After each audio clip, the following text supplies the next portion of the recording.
Today, we're digging into a pretty wild theory, one that claims the push for a universal digital ID isn't just about making life easier. Nope. According to our source, it might just be the seed for a massive system of societal control. Our source material kicks off with this quote, and wow, that really sets a tone, doesn't it? It frames this whole thing as a look back from a pretty bleak future, a warning about the steps we might be taking right now. So let's just run with that perspective for a bit.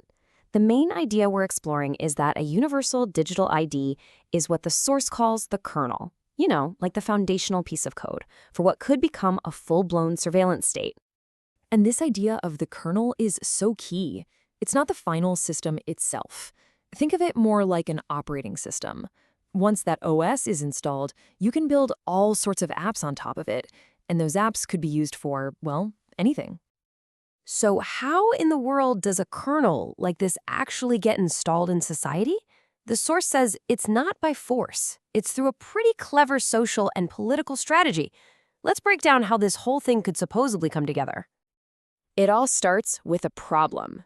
The argument here is that the chaos and social stress around mass migration is being framed as a massive crisis, a crisis that desperately needs a brand new, powerful way to identify and track people.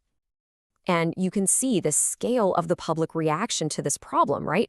The source points to these huge protests, like over 100,000 people marching in New York City. That kind of thing really amps up the public demand for someone to do something. And then you have these proposals for massive enforcement actions. The source brings up plans that could target over 1 million people for deportation. Again, this just adds to that feeling of a crisis that's spiraling out of control. And finally, you have the money angle, an absolutely staggering $18 billion a year in uncompensated care costs. That puts a huge strain on hospitals, and it really completes this picture of a system at its breaking point, just begging for a fix. And this lays out the playbook that the source claims is being used. Problem, reaction, solution.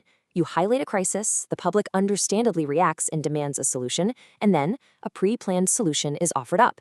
In this case, a universal digital ID that, oh, by the way, just so happens to dramatically expand government control. Okay, so if the digital ID is the kernel, what kind of machine could it grow into? According to the source, it's a machine built on 4 really important pillars of control. And here's where it gets really interesting, how these pillars could all lock together.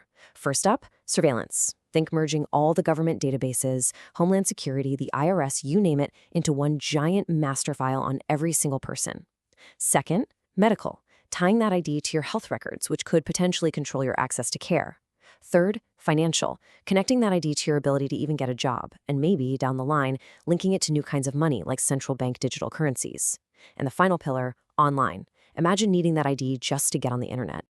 Now, a really key argument from this source is that this isn't a partisan thing. It lays out a timeline that suggests the groundwork for this has been built over years across different administrations, each one adding another piece to the puzzle, whether it's biometric databases or data sharing mandates. Of course, an idea this big gets a ton of pushback. The source highlights groups like the ACLU warning about a privacy apocalypse. And it points out real-world problems, like the fact that a huge number of low-income folks don't even have the smartphones you'd need for this system. And this isn't just theory. You see it in things like massive public petitions and these high-level global debates. So you have the kernel, you have the blueprint, you have the public justification, but how do you make a system this huge actually work? Well, according to the source, this is where artificial intelligence comes in as the final critical piece. And this is a really, really important distinction the source makes. In this theory, AI isn't the evil genius that dreamed all this up. Humans did that.